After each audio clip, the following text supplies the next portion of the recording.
Hey everybody, welcome to my channel, Millennial and Menopause.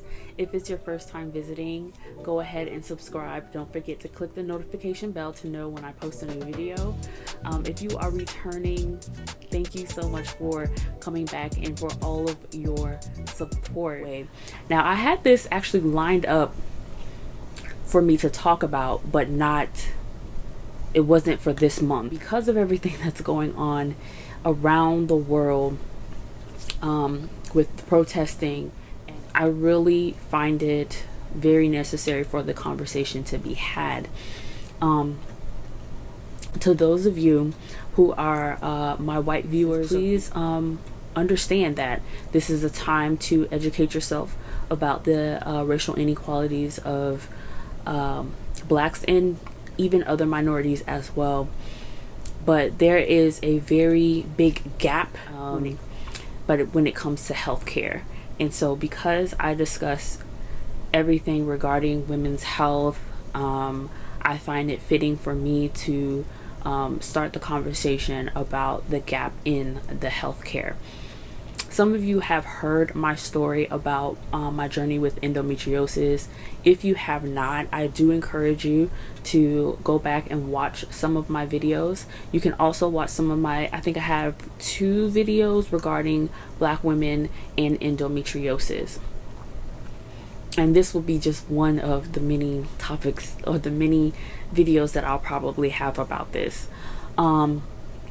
Endometriosis, if you are not familiar with endometriosis is a disease where the inside of where the lining of your uterus, where it's supposed to grow on the inside, is growing on the outside. Because it's growing on the outside, it causes tissue to grow on the outside, and also which causes the pain that women feel during that time of the month. For those who do have endometriosis, this can also grow on other organs. It can attach to other organs and cause other organs to actually connect to one another. It can also go to the lungs. I've heard the eyes and also the brain. These are more severe, but nonetheless, endometriosis can be a deadly disease. It is a very life-changing, like any other disease. It is very life-changing and causes a lot of emotional, physical, and mental stress on the body.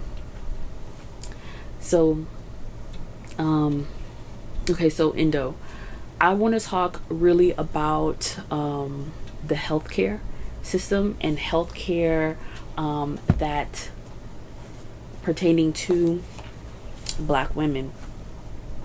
So I'm pretty sure many of you have or are familiar with different cases of women currently and in the past who have either died during childbirth, women who have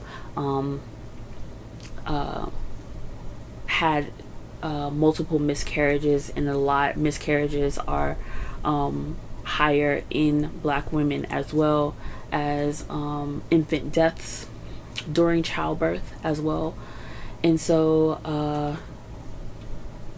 it has a lot to do with the healthcare. It has a lot to do with doctors not listening. It has a lot to do with the type of services that we receive. If you remember back when Serena Williams actually gave birth to her daughter, she had a blood clot, I think a few years ago, prior to her pregnancy. And so she knows exactly what that feels like to have the blood clot, the pulmonary embolism, because I believe that's what she had. And so after giving birth to her daughter, she couldn't breathe. And so she was informing her doctors, there's something wrong, I feel funny, things don't seem right, I think it could be, another blood clot. And she was dismissed.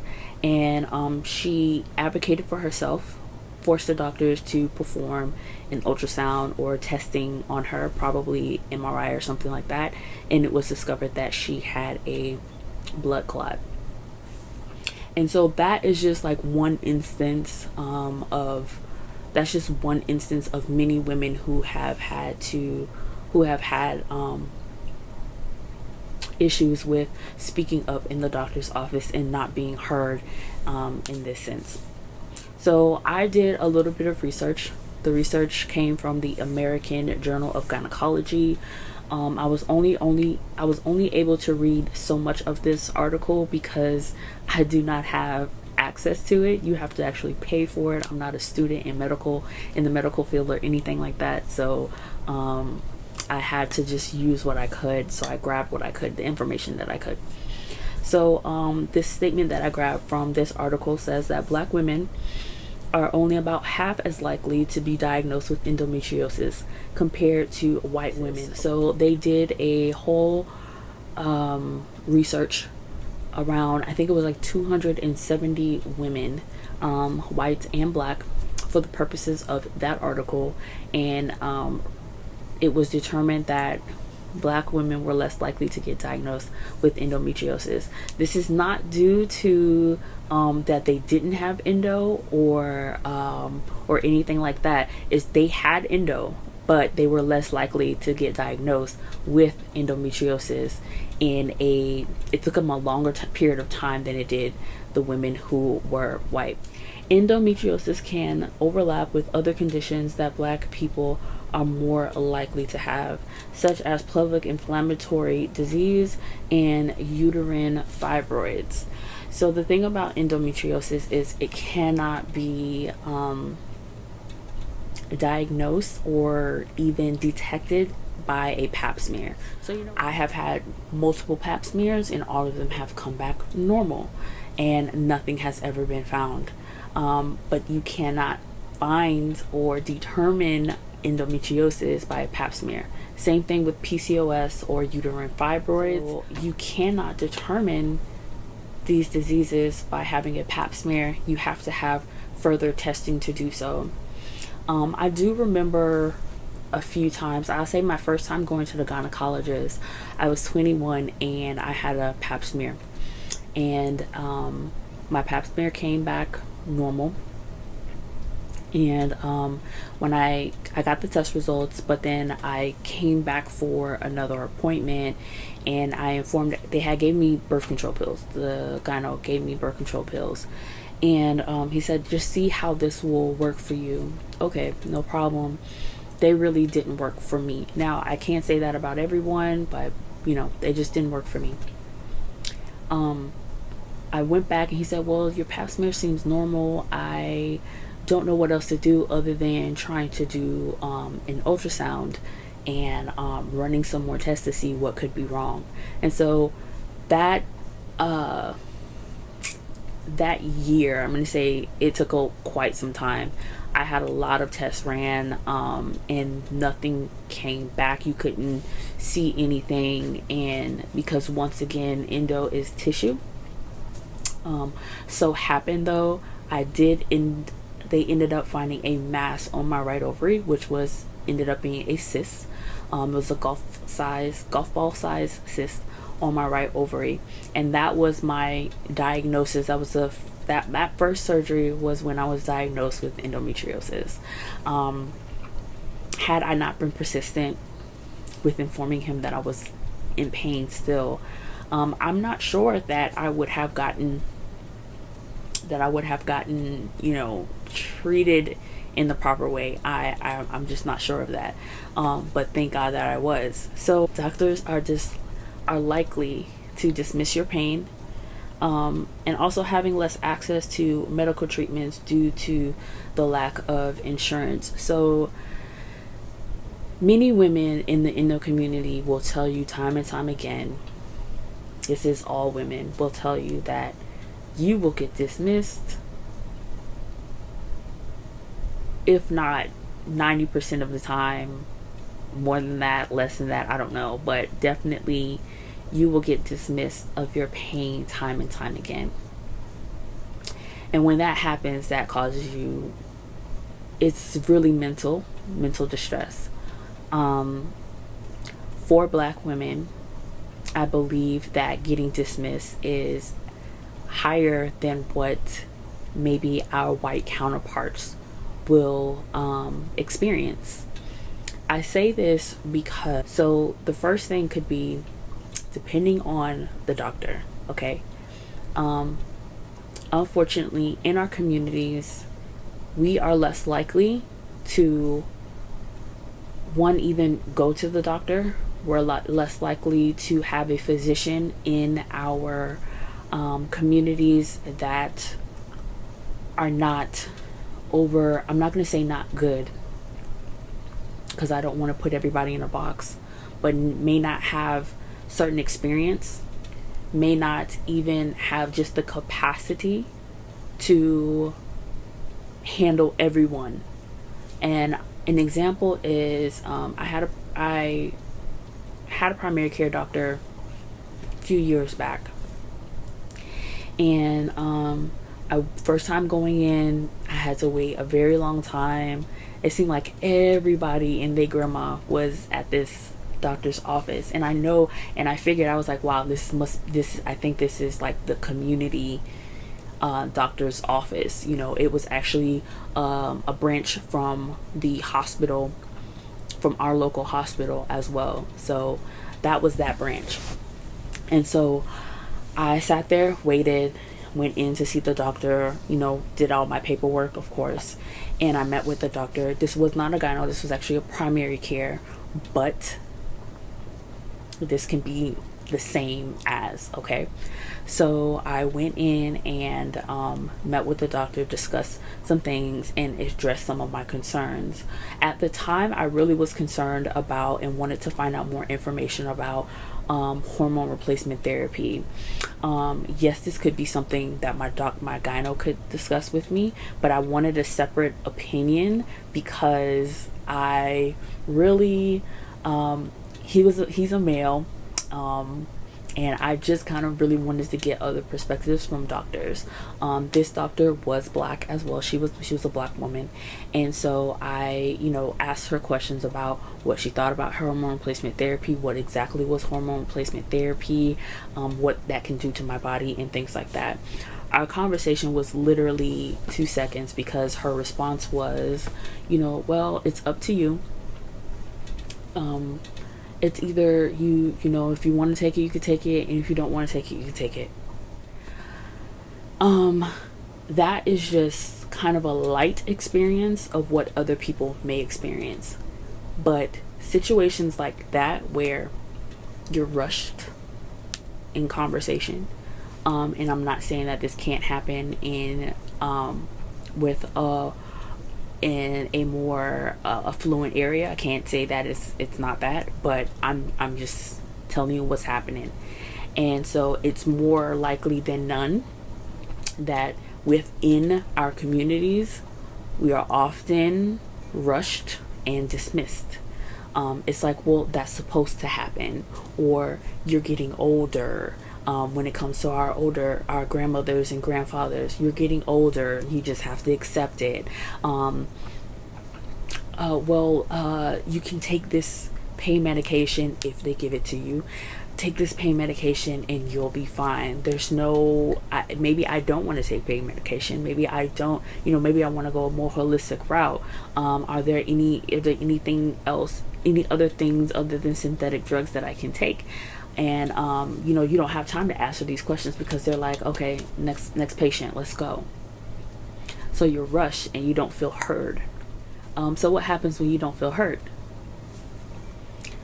You're less likely to get diagnosed because you might leave stuff out. You're more likely to just shut down and not want to discuss anything further because you're not being heard anyway.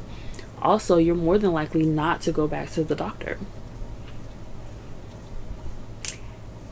I went to 4 doctors after I got diagnosed. My very first doctor, because I was away to school when I saw this doctor. So I moved back home. When I moved back home, I tried to find other doctors, all dismissive to me. All told me that, the pain is normal. I'm experienced. It's just a menstrual cycle.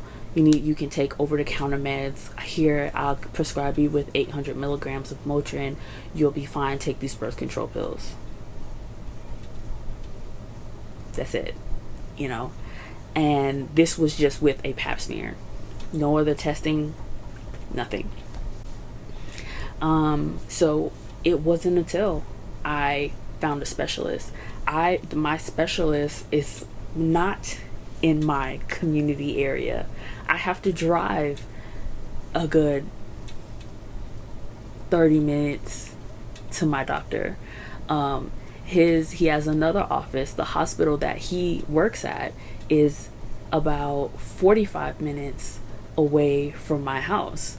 So even for my surgery, I had to drive 45 minutes to get out to the hospital. He is in his clientele is predominantly white. All of the doctors in his office were white. I think right now he moved to another office area, and so he has one black gyno in there. I haven't met her yet, but I just saw that he hasn't. I looked him up online because I had to during this COVID. I need to schedule another appointment. So, but anyhow, so I had to travel to get to the doctor. A lot of people won't do that. One, you have to think about the insurance. I mentioned about the insurance. A lot of people don't have the insurance like you get. I have insurance through my job. My job has pretty good insurance. Not everybody has that opportunity. Some people are working part-time jobs who don't offer. Some people do have jobs that offer insurance, but they don't want to use that insurance, so they may be getting Medicaid, Medicare, anything like that. Those and when they find physicians, they try to look for things that are more closer to them, right? Because if you have children, then you have to think about, okay, I could drop my kid off and then I can go to the doctor's office. It's just so many things, so many different things. Also, if they're in your network, you can't go out of your network. A lot of specialists may not be under Medicaid, because I know that my doctor, my gyno, does not accept Medicaid. That's something I looked up.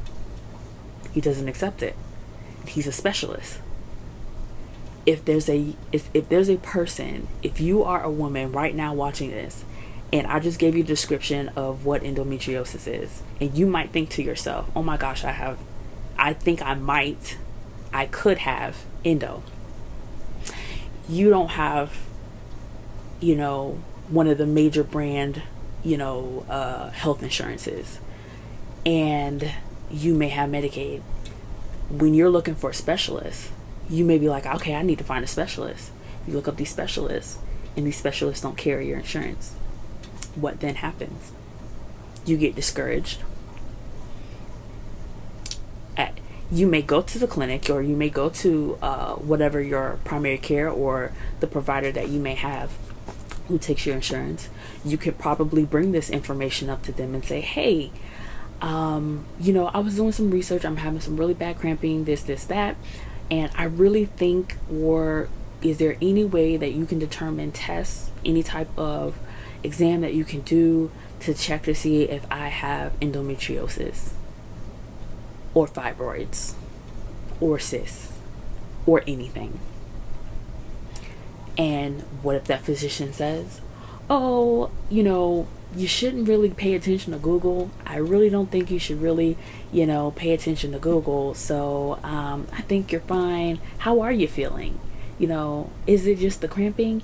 Cramping is really normal. You'll be okay. Here, I'm going to prescribe you something. Take these birth control pills. If these don't work for you, then we'll try you on another birth control pill, and you'll keep that cycle going. And here you are going undiagnosed until at some point, maybe you do get a better job, get insurance, or feel like I'm done with this pain. Let me pay out of pocket and find a doctor.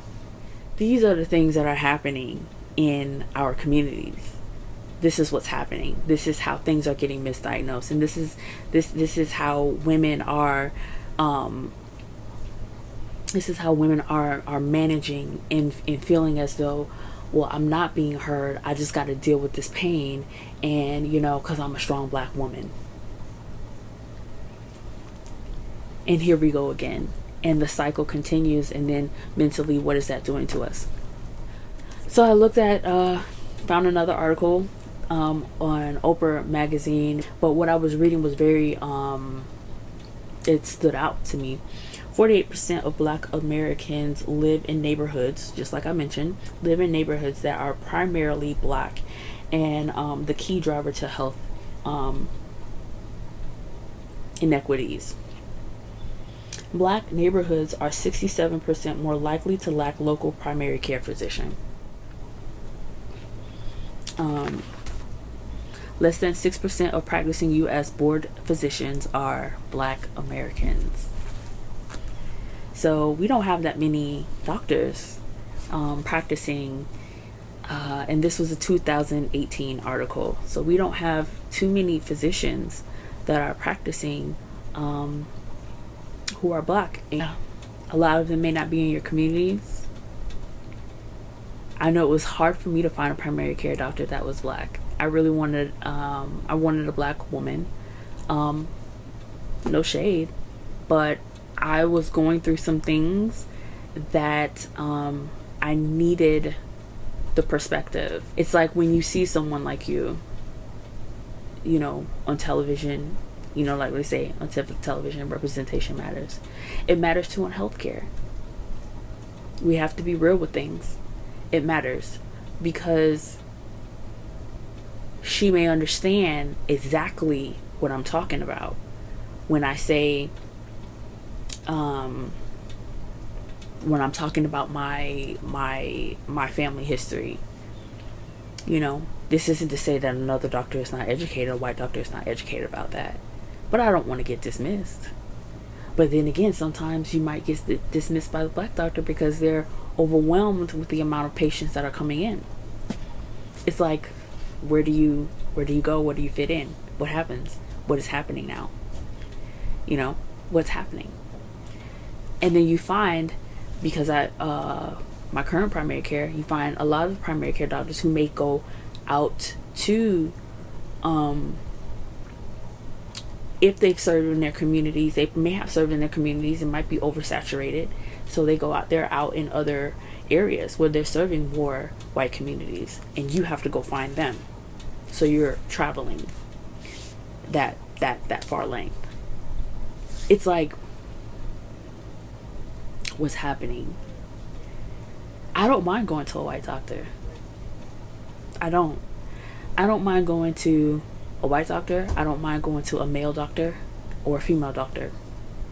If you know what you're doing, if you know what you're talking about, you ain't got no malpractice suits against you, I don't mind. My current gynecologist is Hispanic. He's from Colombia. And my first gynecologist was white. I was in Jacksonville. He's a white older guy. Great physician. It was just that he didn't know. And the thing about it, I respected that because he said to me, I don't know much about endometriosis. You are my first patient. And I was like, what the world? You are my first patient.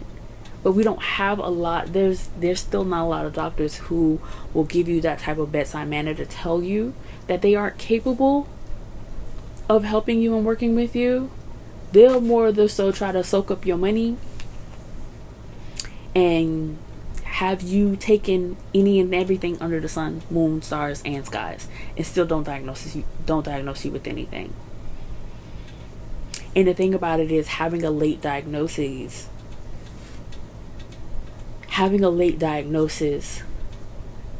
prolongs or can stagnate your ability and your possibilities of having children, or make it, and it'd be more difficult for you to have children. There are women with endometriosis who can have children. Okay. There are women though who have taken so long with diagnosis that it's very difficult for them now to have children. It took them 11 years. It took me 20 something years. I don't know it exact. I have to do the math. But 20 something years before I was diagnosed with endometriosis, because I was 9 when I started my menstrual, and I was having pain since then.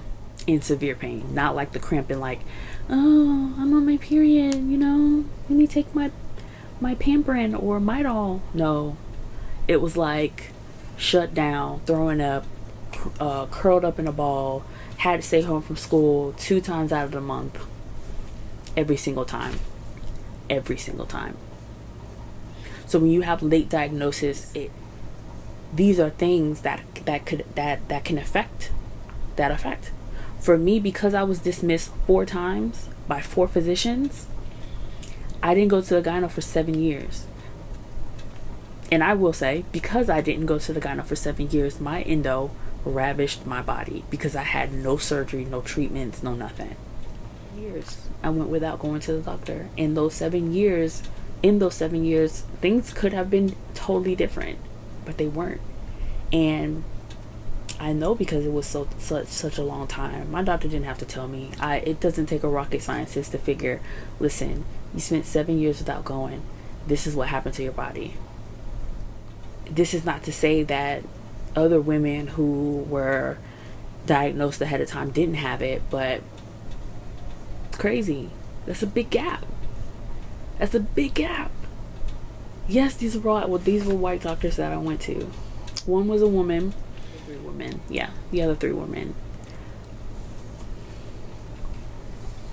And I thought the woman she would understand and everything, but it's like, what in the world?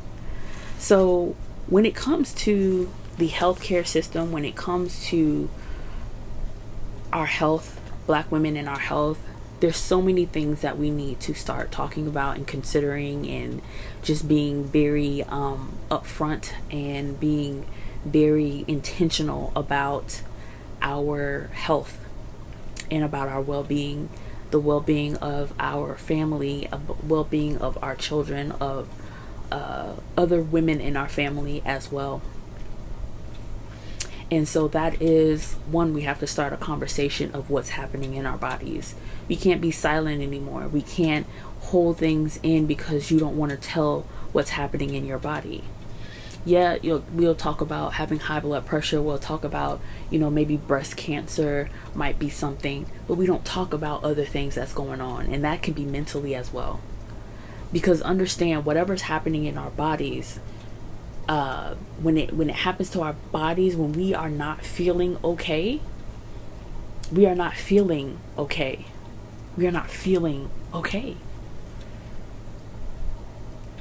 So when we don't talk about it, when we don't share the information, when you don't talk about your diagnoses, I talk about my diagnoses. I freely talk about my diagnoses. This is all I do. If you know me, you know I have endometriosis. You know I had a hysterectomy. When I had my hysterectomy, it was like I went and I kind of, after I dealt with all of my my emotional trauma, I felt like I went on like a rampage of not pressuring, but like really questioning them. So what do you feel when you're on your period? So how is it? What's the flow like? What do you experience? Do you feel abdominal pain? What does that pain feel like? On a scale from 1 to 10, And I have one cousin, I told her, I said, listen, tell your doctor this, because I noticed that her symptoms seem similar to mine from when I was younger.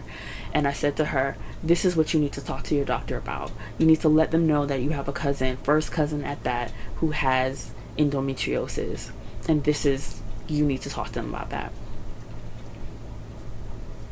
Why is it that last year is when I find out that one of my aunts and another cousin, who are much older than me, had endometriosis and had hysterectomies? I didn't know this until so happened my aunt came for Thanksgiving, and because I was having a hot flash, and she was like, what's going on with you? And I said, oh, it's just a hot flash, had a hysterectomy. She was like, oh yeah, that's right. She was like, why did you have a hysterectomy? So I told her, I had endometriosis, and she was like, oh, I had that too. I had a hysterectomy too. It was just like, so how come I didn't know that? How come I didn't? How come I didn't know that? We have to be responsible too. We have to be responsible. So it's like we have to be responsible on our ends to talk about it and to help each other advocate, to teach each other how to advocate. Is going to the gyno and they're not sure what to say, go with them to the appointment. And you have your notebook out and you writing. Start tracking in your body. Start tracking what's going on. But the conversation that has to start with us, and then but the medical field need to get it together. I don't know if you are in the medical field, if you have anybody in your family in the medical field, in the field of gynecology, to be more specific, in the field of gynecology, even in the field of primary care physician, whatever the case may be. It is very vital and important that they know. It is important to educate yourself continuously, because I know every medical field, in the medical field, because I know like in the counseling field, we have to do CEUs, counseling continuing education. So you go to conferences, you go to classes, and you educate yourself about stuff. It's the same thing for physicians that have to go and educate themselves about certain areas and certain health care, certain diseases. And I encourage everyone in the gynecological field to educate yourself about about other reproductive health diseases other than pelvic inflammatory disease. Understand what the symptoms are, and when a woman comes to you talking about what her body feels like, the protocol and procedure that you would do. What procedures would you take? What measures would you take? What questions would you ask? What follow-up questions do you need to hear? Because we don't all have pelvic inflammatory disease. We all don't have uterine fibroids. Actually, some of us are dually diagnosed, diagnosed with multiple diseases at one time in one body. You could have adeno, cysts, fibroids, which is what I had, PCOS, ovarian failure, uterine cancer, cervical cancer, so many different things. It's starting to you have to take people seriously. Like, you have to really bedside manner. It's bedside manner. Educate yourself. If you don't know about endo, it's okay to tell your patient you don't know, and this is who you can refer them to. Refer them out. Everybody is like, you worried about your dollar, versus the patient. You worried about the dollar versus the patient. I think that's kind of like how it's become. It's like you're just a number, you're a dollar sign. Let me get your money and go. Then prescribe you this medication and you can dip. Maybe it's just me. I don't know. I had to take my health in my own hands, and I had to be like, no, I'm not about to allow you to continue to tell me what I don't have and what I don't feel in my body, because I do feel something is happening to me. So when I finally found this doctor, prayed many nights and found this doctor, and he believed what I said. And it's not even just believe, it's like he believed and then took the measures, took the time, and was like, okay, let's start off with this. We're gonna go to this, and this. I take this time from that moment on. It took a while. It took a few years for me to get myself together and to be able to talk about my experience. But it is something I am passionate about, in educating women, educating Black women to understand and to know their bodies. We have to know our bodies. We have to pay attention to our bodies. We have to pay attention to how we feel. And we have to take control. We have to do the hiring and the firing of our doctors. Period. If this one can't take, this one don't understand, move on. Keep going. But we also have to advocate too for, better healthcare, healthcare reform,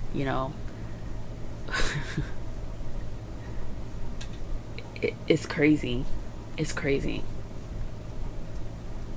Having Medicaid or having Blue Cross Blue Shield or whomever, Cigna, Aetna, whomever, Humana, shouldn't matter in my healthcare. Shouldn't matter. It shouldn't matter. It shouldn't matter who my doctor is. It shouldn't matter the type of healthcare that I receive. I should receive quality healthcare. Period. I'm gonna stop because I think I could go on. I think the video is a little bit longer than I expected it to be. I absolutely probably will continue this conversation.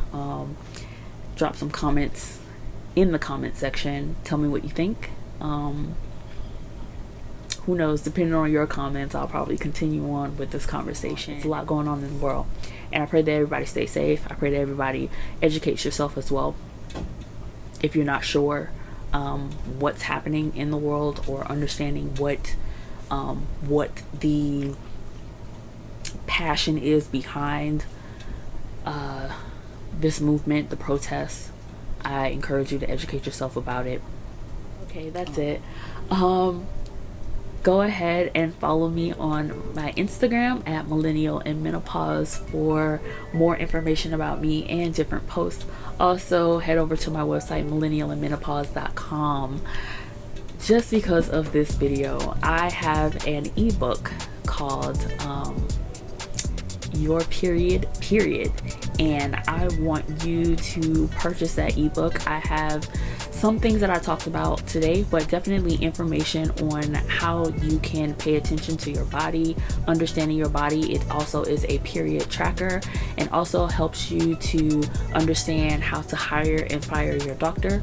Also, it's a writable PDF, so you're able to type in your symptoms, what you're feeling, and these are things that you can actually take with you. You can have it on your phone, you can have it on a tablet, take with you to your next gynecologist appointment, and you will be able to track your symptoms on this PDF and talk to your doctor about whatever questions you may have for them. Until next time, God bless. Deuces. All right, y'all, take care.